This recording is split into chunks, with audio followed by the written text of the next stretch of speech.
Hello, and welcome to I'm a Fan of That, a podcast about all things fandom, told through objects, stories, and studies, with a bit of silliness thrown in along the way.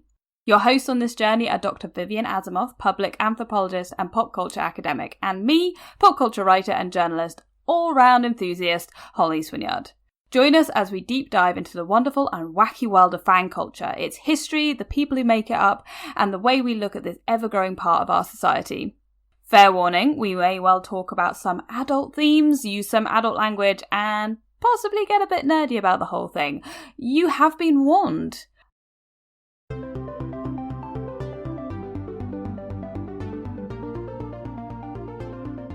Hello and welcome to I'm a Fan of That. I tried to do that away from the mic so I didn't make it spike for once. I don't know if it worked. Hello everybody, welcome to I'm a Fan of That. The podcast where we talk about the wonderful world of fandom. Kind of through objects, sometimes mostly not anymore. The premise seems to have disappeared, but we still do it, so it doesn't matter. We attempt to keep the premise going, but we don't have an object today because... Actually, I might do. Oh, we might have an object Hold today. on. That's so exciting.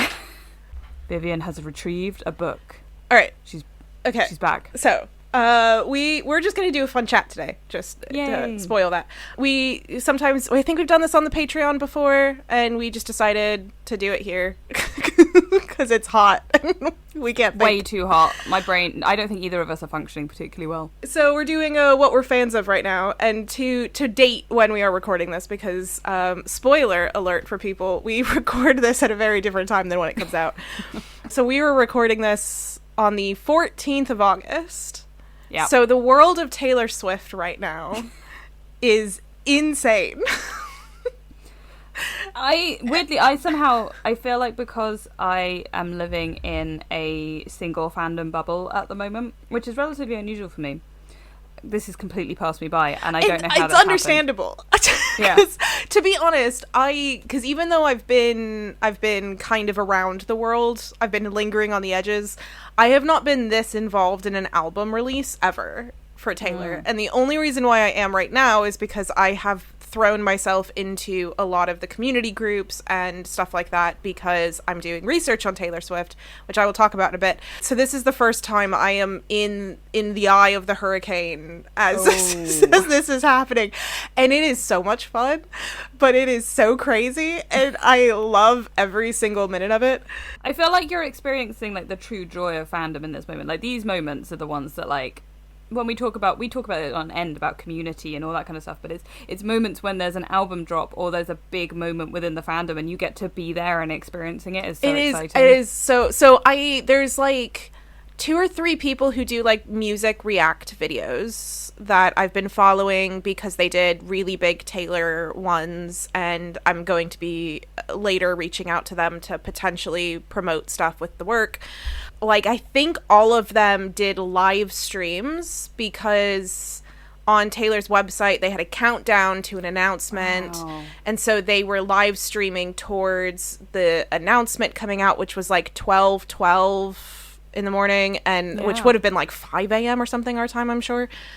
So I was not there, but like seeing all of there was like so many people doing the live streams and following it. Other people just recorded themselves being there and then talking about it, and then all the chatter afterwards. And then like 2 days later, I think she dropped that was when she just announced there is a new album and the name of it.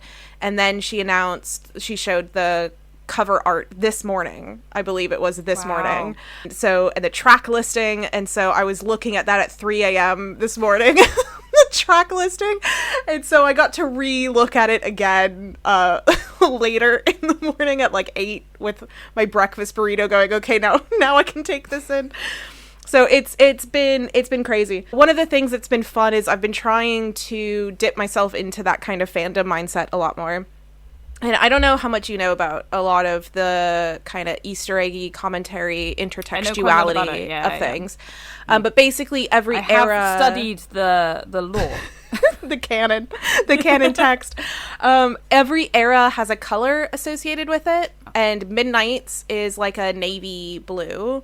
So I was gathering a notebook for keeping track of information for when I was doing this research for Taylor Swift. Midnights is one of my favorite albums. I found this notebook. It's a Midnight's notebook. It's a Midnight's notebook! For the listeners who can't see, it's a navy dark midnight blue colour with a moon and stars in gold on the front. It actually looks quite a lot like a lot of the Pinterest board stuff you see about Midnights. Like, yeah, so people love a Pinterest board for Taylor Swift albums. It was very exciting. I just saw it on like Ryman. Cool. It wasn't like I buy from like fancy notebook shops normally for my bullet journals, and this was a dotted notebook that they just had there. It was that color with that front, and I saw it and I was like, it's Midnights. I have to get it. So that's my object that I brought today. It was fate for you to find so the Taylor Swift notebook. I have brought my Midnights album, which is for my Taylor Swift research project into Taylor Swift and mythology, which has been just an experience so far. I mean, this is not meant to be a Taylor Swift episode, so we will we are saving that for when the album drops. Yeah. I feel like both of us at the moment, it's been kind of, we actually haven't properly spoken in a while, it's been a bit. Because we both had life stuff going on and it's been a bit mad. I run part of a arts festival, a large arts and music festival, and so my life becomes encompassed by it for a while and I have to like pull my way out afterwards. I've also fallen into a fandom, like I said, I'm in a single fandom bubble at the moment, which I think both of us having that at once is relatively uncommon, that we're like really in it with something, because I am also really in it in the fact that, and it's not in the same level of Taylor Swift dropping a new album, but 2 days ago one of the actors from Kingdom Come Deliverance finally completed the game with the queer romance storyline where he did the scenes and he romanced himself, which was quite entertaining, and it's really beautiful. It was so exciting to be there live watching it with everybody in chat and like to see the reactions happening and all that kind of stuff, and like the Discord forums are going mad and everyone's sharing it, and it's really lovely. But also the other thing that's wonderful about this game is that 3 of the actors from it are all streaming it in different ways. So he was doing it first and others have kind of joined in. And it's really wonderful to see the way the fandom reacts around different people doing different things. And also that quite a lot of the actors they're into like humor and reenactment already. And so they're like sharing their reenactment stuff. And so you get this really lovely kind of community feel with the actors involved. They're not, I don't think it's too parasocial at the moment. It's a little bit parasocial. It's always a little parasocial. But it's also really fun because like it's not a big game. This isn't a AAA title or whatever, but it's really gained a really substantial in indie gaming following with people really into it and all that kind of stuff. And it's just, to be honest, as somebody who, as we well know, history is my final fandom form. Somebody who's very into their history, and particularly when I was a kid, I was very, very into castles and knights and medieval stuff. And this has really rekindled that for me, which is great. I'm so excited. I went to a joust a few weeks ago. That was very exciting. I really love it. I'm not sure if I could do reenactment. I don't think I'm committed enough. There's lots of like, you got to do it right. And I'm like, oh. I say that somebody's cosplayed for a long time, but I'm like, I'm not sure I want to like move from one very intense costuming hobby into another really intense costuming hobby quite yet. I think I need a break. Maybe when I'm a bit older. But it's really nice. My in-laws do reenactment. Primarily really Anglo-Saxon stuff. Yeah. And my mother-in-law speaks Old English. And yeah, your in-laws are cool. My in-laws are more nerdy than I mean, they also go to Oxenmoot. They do, yeah. Is that as we're recording, is that Worldcon has started in Seattle this year. Ooh. And I'm sad because I technically have tickets to go because of winning last year at the competition, and I'm not there because Donald Trump. Yeah, travel to the US right now isn't. Yeah, even I would be a little bit worried about traveling to the US. Mm-hmm. So like, I get it. Yeah, I had some friends who went to San Diego Comic-Con a few weeks ago, and I was like, "Are you mad?" And I literally other friends who are going to Dragon Con in a couple of weeks. I'm like, I just don't think I would, So I work a part-time job like really early in the morning, and I was doing one of my shifts, and there's a guy who's kind of an ass who works there, but he tried to have a conversation with me where he was like, oh, I'm going to be going to your homeland which I was, first of all, I was like, bleh. Like, like, wait, what? No. He goes, I'm going to be going to your homeland in a couple of weeks. And I said, oh, really? And he goes, oh, yeah, we're doing it. We're leaving at this time, yada, yada. And I just went, well, hope you don't get detained, and just walked away. And as I was walking away, I heard him be like, oh, yeah. I mean, not to get too political, but quite a lot of countries in Europe have like released information about traveling to the US as like not safe. Oh yeah, no. But anyway, we'll move on from that. But it's just nice to be in like fandom spaces. Also, for people who don't know, the game is Kingdom Come Deliverance. If you're not on my social media, you might not have seen how obsessed I am with it. And if you actually, that's not true. If you're not on my Tumblr, you won't have seen how obsessed I am, because I'm very well behaved on my other social media. But not on Tumblr, because that's my crazy place. I do have to say, you talking about the watching them as like almost React video-esque. I have become, over the last like month or so, a lot more interested in React videos, which feels very early YouTube. Yeah, but no, it does. It's one of those things where I used to kind of, I will be honest, I used to shit on them. I used to think that they were like the lowest form of content creation because you don't have to do anything. But I have since watched, because I started with Taylor Swift because it was easy data, that I could just watch someone react and get their thoughts and also see the chat, and therefore I get information about what people are saying about stuff. And then that led down the rabbit hole, and I have now seen, so like, I watched a whole React series to Hamilton, which was amazing, but I've also seen some that were real shit. I do have to say, there is an art to the React video that I did not know existed, and I apologize on behalf of previous Vivian, who no one heard shit on this, but it is something that I've started finding a lot more interest in.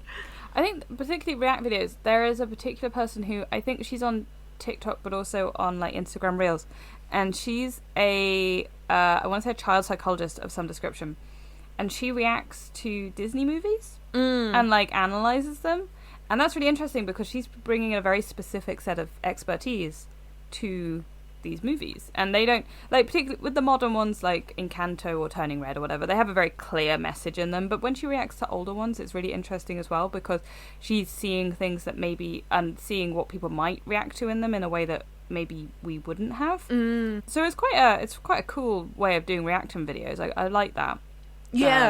But you're right, there is a real art to it. Some people just sit there and go, oh yeah, and you're like, what are you doing? Because I watched, it took me a while to get through, but I watched, it's a rapper went through all of Hamilton, which was super fun, and he was super intelligent about how music is put together, but also like what makes a flow, and so he was able to talk about the structure of music and musical motifs and stuff, which is really important when talking about Lin-Manuel Miranda in general. And so he was really great. And then there was somebody else that popped up that did one on Encanto, and so I watched that and I was like, this is so shit. This is so shit. So Tom was in the room when I was watching it, and they did We Don't Talk About Bruno was just that song.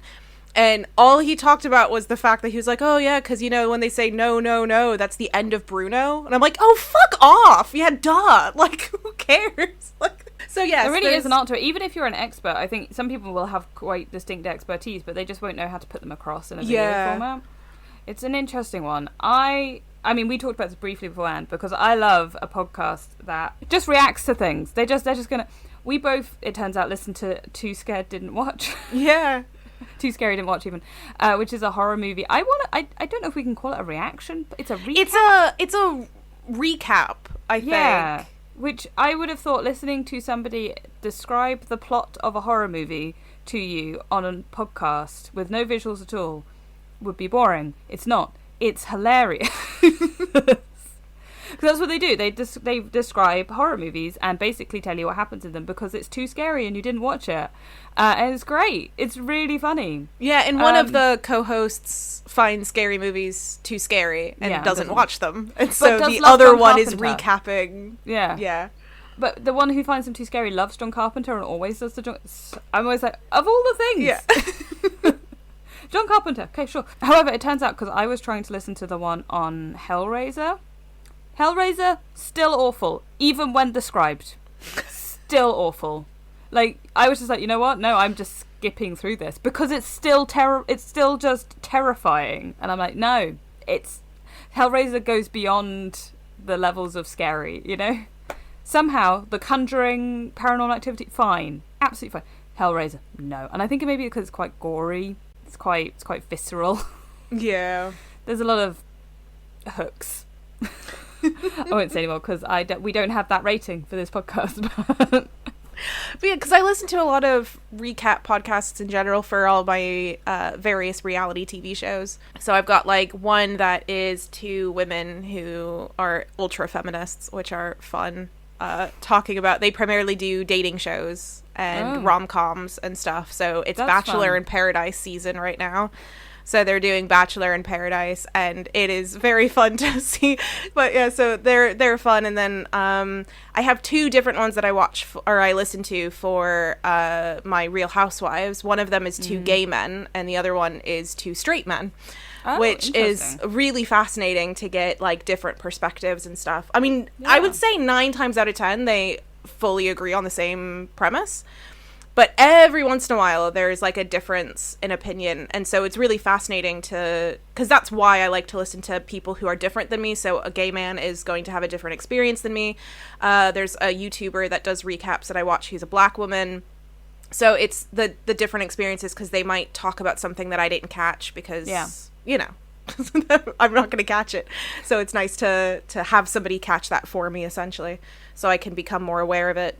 Yeah, no, it's a really interesting, because I like listening to... I am that person who I listen to every political podcast under the sun, I swear to God. But again, I try to listen to them with where they have hosts or co-hosts who are different people to me. Because otherwise, echo chamber is echoing. So even though I don't listen to right-wing political podcasts because I don't hate myself, I have tried to listen to some centrist ones, and only every it's fine, it's good for you, it's that you have to listen, you have to understand. But particularly like listening to leftist podcasts, you'd think that everyone would have the same opinion. That's just not true. I mean, you put like 3 leftists in one space and you'll get 10 opinions come out the other end. So, you know, it's very interesting to hear. But also there's some really great ones. Nish Kumar's one, which is Pod Save the UK. And that's really different because obviously he's not a white man. Co-host is not a white woman either. Yeah, Tom listens to that one. Yeah. And that's really good because you get a very different experience of like leftist culture and leftist politics from them. I said we weren't going to go into politics, but we will because I'm here. But yeah, and there's a few others that I listen to. I really like Matt Bernstein's podcast as well. Like obviously he is a gay man growing up in America and he's Jewish, so he's got a very different experience of things and has some really interesting opinions on stuff. That's called A Bit Fruity for anybody who wants to listen to it, which is a great name for a podcast. But yeah, no, I think there's something... I mean, we say this every time. There's something to be said for listening to the views and opinions of people different from you. Who'd have thought? I would say we have different views and opinions purely from just growing up in different places in the world. Yeah. Yeah. Well, and, you know, we also have different genders and different upbringings. And but back on fandom stuff. I read a new book that I wouldn't mind plugging. Hold on. I'm grabbing another thing off my shelf. Oh, she's reaching. Oh, she brought up. Luckily, it was in grabbing range. This is somebody that I found on TikTok, which I don't spend a lot of time scrolling through TikTok, primarily because I have a blocker, so I'm not able to scroll for more than a certain amount of time, which I think is only like 20 minutes. But they popped up on my TikTok, and I don't normally buy books from TikTok, but for some reason, this one grabbed me, and it was worth it. It's called The Reaper, and it's by Jackson P. Brown, and it's full urban fantasy, not urban fantasy detective, which is all the other urban fantasy that I read. It's just urban fantasy, and it's an empath who meets the Grim Reaper, and they team up in order to dispel justice from the people that he kills as the Grim Reaper. And it's super fun. So it's well worth it. I mean, there were some problems with it, but it's a debut novel, so there are things that I can tell that the author is going to improve on over time, and I can't wait to read the next one, Yeah, debut novels are always hard. Oh, yes. Says both of us who are currently struggling through my debut novel will probably have more issues than that, I promise you. That's what I'm saying. It's still well worth it. I had a great time reading it, so small one, but there you go. If you like urban fantasies, highly suggest. I have to, at the moment, I've been in a bit of a books and stuff we're reading. I'm in a bit of a Hunger Games situation. Ooh. Because you mean in life or that you're reading? I'm reading. I'd never read them. I'd only seen the films. I'd never read the books. Oh, okay. And they're my sister's favourite books of all time ever, which is good because prior to the Hunger Games, her favourite books of all time ever were Twilight. And so much improved, Lottie. Well done. She's not a big fiction reader. She reads a lot of non-fiction. I feel like I'm doing her down. She's not. She's a doctor. She's an actual doctor, but she reads a lot of non-fiction, not really a big fiction person. But she loves the Hunger Games, loves them. So I thought, since she loves them so much, and she brought her the new one, which is Sunrise on the Reaping, on holiday with us, I would read the others. And so I am. And they're good. And the hype is correct. I've also been watching a lot of video essays. Okay, I know the story, right? I've seen the films. So I've been watching a lot of video essays comparing the books and the films to each other as I read the books, which is really interesting because essentially it feels like I'm getting all these lovely notes from other readers while I'm reading it and experiencing it myself, because I don't feel like I can't spoil myself. I know what happens. So I'm kind of taking it as a more academic approach of like, I would like to read this with other people's thoughts and ideas as I go along. And be like, oh, I see. So this metaphor is like, I saw it as this, but you see it as this. That's really interesting. So that's quite fun. So I'm really enjoying that. They are good. Because it's been, when did they come out originally? 2000. I'm going to have to look that up. Because it was a while. I mean, I was alive for it. It's not like it was that far ago. But because it must be also a very different experience reading it initially as a child versus initially as an adult. Yeah. I mean, are you finding, because obviously the people that you're watching would probably have more. 2008. I was right. Ooh, late noughties. 2008. That's later than I would have thought it was. Yeah, but she wrote it after 9/11. Fair, because. So interesting piece of information about the Hunger Games, which I found out, is that she wrote it after sort of the war on terror kind of started happening, and she was flicking through the TV. And she was flicking between the news where there's these horrific things happening and the bodies of children. It's very similar to now, essentially. Yeah. And there's, all this horrific stuff happening. And then she'd flick to the next channel and there'd be like Pop Idol or something. Or like a celebrity culture. And she just found the complete dissonance. And reading it now with where we can do that in our phones, and I've talked about this before, probably not on the podcast, but we've talked about it, how you'll be scrolling through Instagram and you'll go from like scenes of horrific trauma to here's how I crocheted a little friend. Brains can't really do that.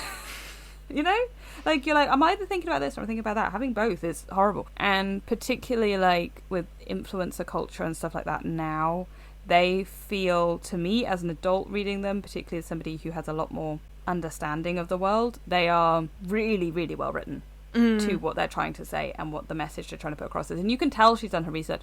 I mean, she quotes philosophers and deep thinkers of various, in every single book. There's a quote at the beginning, Descartes, all this sort of stuff. I don't think she actually quotes Marx because it wouldn't have got published in the UK.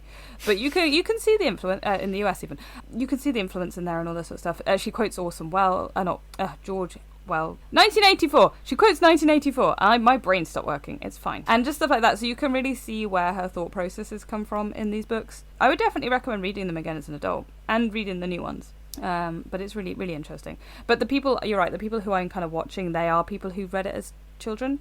And so they have grown up with it. And a lot of them have very deep understanding of the text and but a slightly shallow understanding of the politics. Not all of them, but a lot of them don't necessarily have the same political awareness because they're talking about something they read as a child. Whether they have in their everyday life, they probably do, but they aren't necessarily equating it in the same way that I, as an adult reading these books for the first time, am. That's interesting. Yeah, and like I said, there's not all of them. There's one really amazing woman.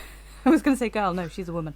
She's an adult who talks about it, and I will find her thing if anybody's interested and put it in the description, because she talks about parts and she goes really deep into certain characters, and her conversation about like President Coin, who is sort of the rebel leader and all that kind of stuff, and actually her motivation is super really interesting because it like looks at how like this kind of idea there is not necessarily any good politician, and that I thought was quite a good analysis of that. So particularly in war, like if you're leading one side in a war, in a rebellion, you may have lost where you started because of the compromises you have to make, compromises in inverted commas, you have to make during wartime and things like that. So it's a very interesting video. I'm enjoying going back and feeling a little bit nostalgic for something I never actually read. Yeah, but it was everywhere. It was, yeah. Because to be honest, I'm trying to remember if I read the first one, but I didn't read the whole series. But it was, I mean, granted, I was around nerds who liked to read, but they were everywhere, like even as books. So it's kind of one of those things where even if you haven't read it, if you were around at that time, it still feels quite nostalgic because there's a lot of names that you might recognize, and there's, references and ideas. And what's super interesting is I think it got tarred a bit with that horrible brush that happens of this is liked by teenage girls and therefore must not be as good as everybody says it is brush at the time, because it definitely got put in that, it's YA dystopian fiction for girls and there's a love triangle, Team Peter, Team Gale, like kind of shit. The same stuff that kind of happened with Twilight. The Hunger Games is far, far better than that, and the Gale Peter thing is minimal to the story. It's just they're quite literally there to show Katniss's pulls in different direction. They're not even necessarily, that's not true, they are great characters, but like it's not about the love triangle, it's about her and like where she needs to sit and who she is, and like the conversation she's sort of having about who she is as a person, which is really interesting. But definitely it got tarred with the teenage girls like this and therefore it cannot be good brush, I think, by a lot of people, and they are wrong. It's the same people who would now say they've been fans of the Beatles forever, even though probably like they thought the screaming fangirls at the time were stupid. Like it feels kind of like that. I am always fascinated by this jointness. I mean, granted, I can only think of 2 examples, but I'm sure if you give me time, I'll be able to think of more. But this fracturing point of people responding to 9/11 and then also being dismissed because of teenage girls. Yeah. It is so immense, because My Chemical Romance had the same thing. So they founded, Gerard Way was inspired to found My Chem and as a reaction to 9/11. But then a lot of people dismissed My Chem because they had a lot of teenage girls that were fans of them as opposed to boys. And so they were called gay and, all sorts of other things because... I mean, emo in general was very... even in the emo scene, people looked down on them because of that. It was bad. And it was just because they had female fans. And, what I also love is that Gerard Way and My Chem has never hated or resented their fans, and particularly their female fans, because of that. It was more of like, well, fuck them, you guys are great. I mean, and it's really interesting now because Gerard Way is so beloved by a very obviously by the fans who've always been there, but because of like writing comics and video, all that kind of stuff. There's sort of a weird thing of them now being sort of loved by men in their 40s. But I don't know if they were at the time. I don't know. Yeah, I mean, at least my understanding of and great, I was a My Chem fan. I was one of the screaming teenage girls that probably people didn't like about it. But it was one of those where if you went into a space and you're like, oh yeah, I like emo music and playing video games, and they went, oh, let me guess, Legend of Zelda and My Chem. It was like it's that level, which of course it's like, yeah, and I do like Legend of Zelda and My Chem. What I find quite entertaining is probably at the time, because I have always been a massive fan of Green Day. I really love Green Day. I'm that person. And obviously, like, American Idiot was also a reaction to 9/11, and is one of the greatest pop rock albums of pop punk even albums of all time, and people need to shush, it's great, but nobody took it seriously at the time because Green Day before then had been kind of tongue-in-cheek pop punk silly, it was just kind of fuck authority, but in a kind of American Idiot is genuinely brilliant, and I love Green Day. But obviously I always felt that little thing of like, oh, so you like Green Day and you like Resident Evil, so you're one of the cool girls. No, it just turns out I am a transmasculine human being. No. I also like My Chemical Romance. Danger Days is actually my favourite album. I love Danger Days, which I'm aware is like quite... Lots of people who like sort of early My Chemical Romance don't really vibe with Danger Days and vice versa. But Danger Days is great, and it might just be because it hits more of the pop punk rather than the emo. I don't know. So have you been seeing people being surprised about My Chem and Green Day being like lefty and hating fascists? I know, it's so funny. I'm like, did you not listen to that? What is wrong with you? Because my favorite thing is because My Chem is back and they're touring again, and in the tour they do a big performance piece where they behead fascist leaders. And people are upset about it, and I'm like, first off, they didn't name anybody and they don't have any effigies of any real person, so if you're thinking this is a real person, that's you. That's you realizing. And also, like, did you not listen? Like, even if you pick, but also pick like one album, like like, what did you expect? Also, Gerard Way is the guy who rewrote aspects of Umbrella Academy in order to accommodate Elliot Page. Yeah. Because of their transition, and wanted to make them feel comfortable, and like they're totally not going to be anti-trans or anything. I mean, Gerard Way like... quite literally stands on stage dressed as Joan of Arc. Like, yeah, I don't know. I don't get it. I mean, it was like the same when people were like 9 Inch Nails, anti-fascist. I'm like, not 9 Inch Nails. Rage Against the Machine? Rage Against the Machine? Yeah. 9 Inch Nails also, but yeah. Basically, like... When I first saw people getting Rage upset... Rage is so obvious. I'm like, they're called Rage Against the Machine. It's like, what machine did you think they were raging against? I mean, it's only because you pick a band from like that sort of early noughties period who were releasing music, and the likelihood is they're probably not pro-fascist. Not all of them. There are some we don't name anymore. But, like, you know. It's this really interesting thing where, like, I think it's because maybe people back then didn't, like, listen to lyrics or something, and there's still a lot of people who don't, but it's like, then don't be surprised when they suddenly come out saying, like... There are people who are mad that Superman pro-peace and being nice to each other. So, you know, there are people like, I like Zack Snyder's Superman where he just destroyed shit and was like, and you're like, what the fuck is wrong with you? Sorry, the new Superman movie is about, let me check, peace, protecting human rights, and being good to each other. It's Superman! You know, if there's anyone that's going to stand up for people who feel alien in their homeland, it's, Also, again, no countries were actually named in that film, but if you think it's a anti-Israel film, I'm not saying anything, but sure. The reaction to that film has been truly absurd. It's one of those things that's been really fascinating about getting involved in the Taylor Swift stuff, is that it does feel like a very different way of listening to music than I've seen in other things, because people like do actually like listen to the music, and what? No. I know.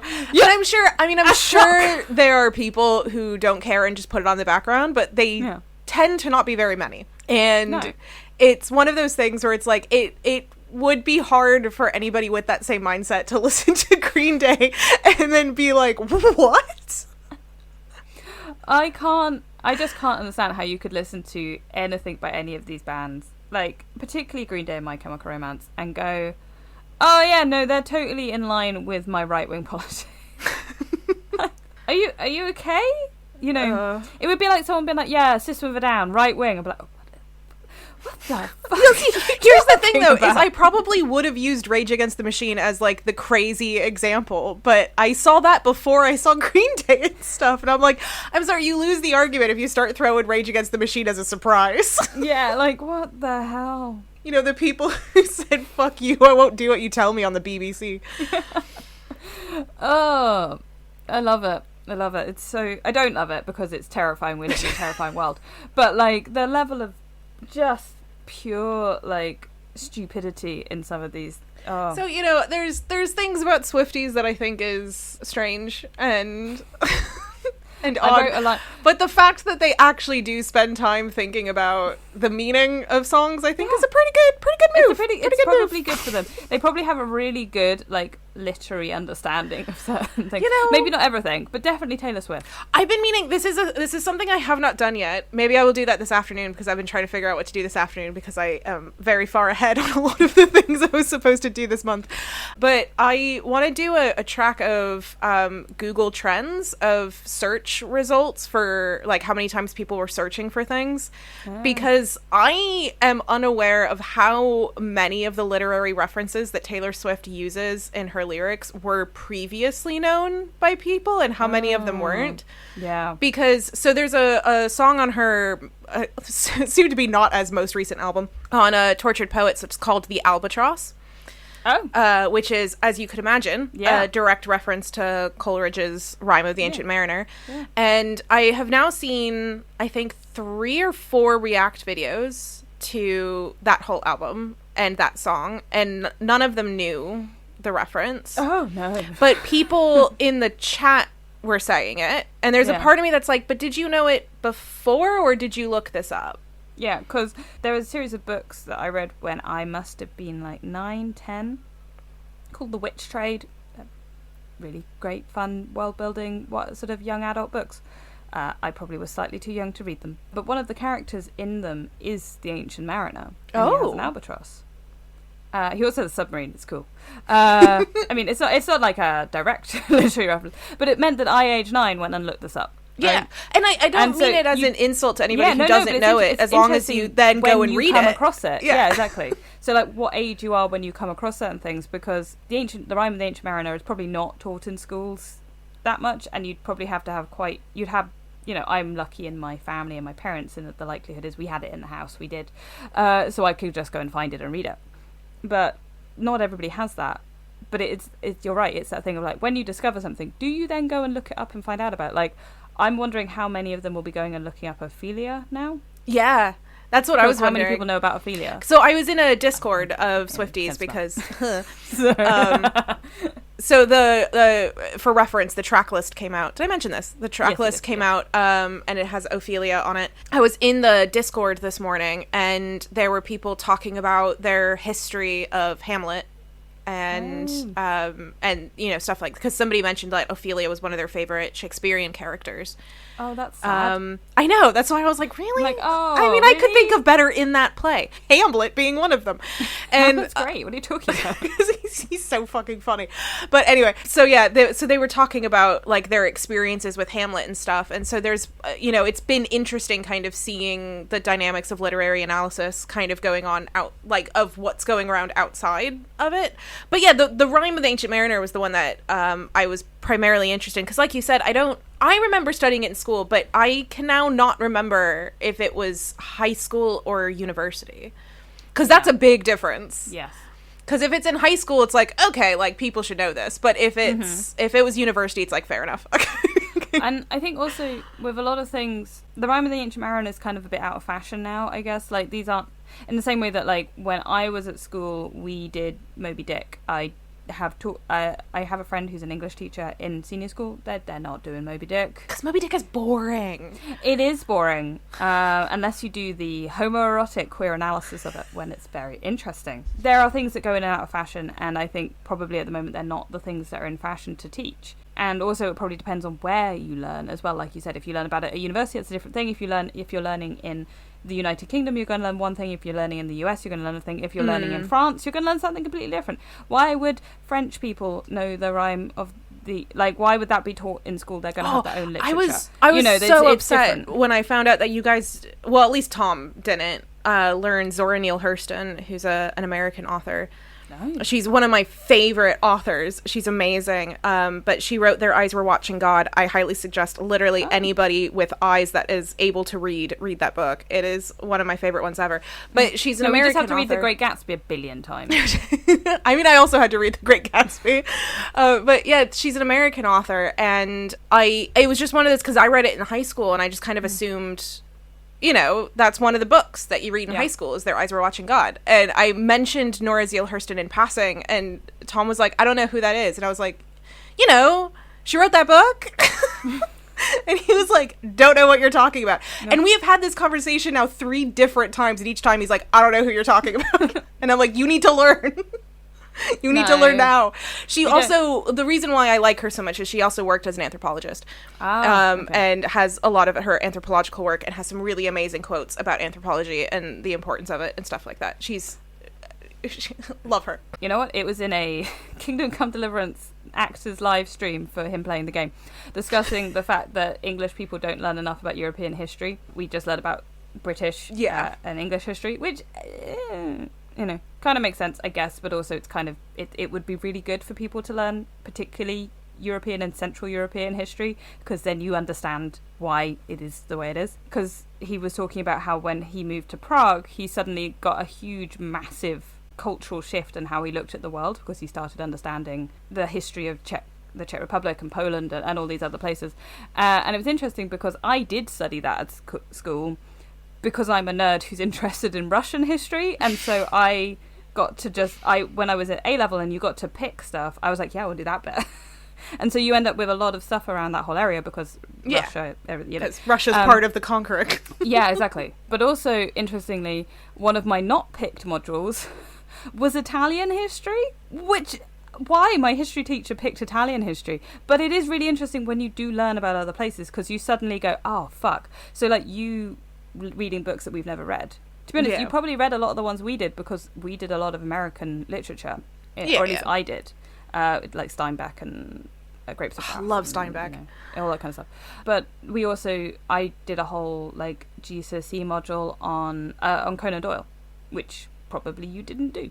Yep. And then I had to do the Crucible, and that was awful. I fucking hate the Crucible.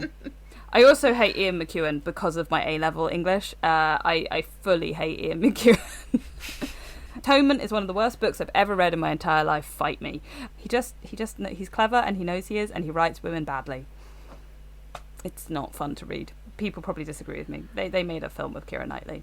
I watched the film. Haven't read it. The film's not much better. I didn't like that either. I made the mistake of watching that film with my dad. Oh. So that film, because it was directed by the same person that did Pride and Prejudice with Keira Knightley. Mm-hmm. And I loved that film. That's another one people will fight me about, but I don't give a shit. It's good. And so I really liked it. So I was like, oh, he's done this other film, and it's got Keira Knightley, and it looks kind of cool. I'm going to go watch it. And my dad's like, oh, I'll take you. So we went to go watch the film, and no idea. At home, it was in cinema. Had no idea about it was in the cinema. We watched it. Had no idea about anything about the story, and it ends just like on a big like, by the way, everyone's dead kind of thing, and died horribly, and everything was wrong, and all this kind of stuff. Spoilers. But then it just goes to credits. It's like one of those kinds of films. And we were just sat in the theater, and I'm crying. And my dad looks over at me, and I've never seen him that emotional. And he was just like, we might need to sit here for a second. And I was like, okay. I mean, I do feel like maybe I should revisit it at some point, as again, with the adult eyes. But I feel like my A-level has tarnished it to be too much. It's never going to happen. That's fine. To be honest, even Pride and Prejudice was better, to be honest. But yeah. Obviously, it's Jane Austen. Obviously. I have heard people complain about that film because of it being slightly different from a lot of the source material. Not fully. Like, they still, like, quote directly from it and stuff, but it's like the settings are slightly different and things like that. She wouldn't have given a rat's ass. That's what I was saying. In fact, there's a bit where, I can't remember if it was some letter or something, or interview or whatever. She said something about how she wished she had put like more foreshadowing and stuff in it, and they did that in the film because they had done that research and been like, oh, she wanted that, I'll do that. And I was like, she would have loved this. Yeah, also Jane Austen is writing pseudo satire about the time period, and so of course she will understand that things will change when it is recreated in a, like, it's also, obviously set in the time period, but like recreated by people from a different time. If you don't think Jane Austen would be totally taken by that little hand flex, you do not know Jane Austen. No, she'd have loved Keira Knightley. She would have loved it. And she, like, Matthew McFadden, is it? Mm-hmm. Yeah. He's so good as Darcy. He's so fucking awkward. It's wonderful. Like, I love Colin Firth. Don't get me wrong. I adore Colin Firth. He is British and awkward and ridiculous. Matthew McFadden gets the Darcy kind of, where do my hands go? It's what that do I specific kind of awkward, I think, that is just, yeah. Anyway, love it. Love it. So good. Oh, we've gone on such a tangent here. This I know. has just been a bit of a ramble chat. I love that. I should go rewatch that film while I take notes on Taylor Swift. That's like the most like cliche. Vivian has become a bookstagram girl. Oh my god. Did I know that this would be my life back several years ago when I was studying the Slender Man? I don't. It's fine. Life happens in strange ways. It's alright. I've spent the last 3 days writing a live show about fandom culture to like a proper stand-up style live show. It's absurd. Truly absurd. If anyone would like to see me perform it, I'm doing it in Glasgow. I've done it. Shit. It'll be done. Yeah. By the time this comes I out, can move this up if you really want, but this will be coming out in September. Yeah, no, I've done it. But it was great. I'm sure it went really well. It was wonderful. It was amazing. Yeah. Holly killed it. Absolutely. Everyone laughed. They clapped. They stood up. They said it was the best thing they'd ever seen ever. There was a publisher there who offered them like $1 million book deal right on the spot. It was glorious. Everybody like lifted me up on their shoulders and cheered, you know.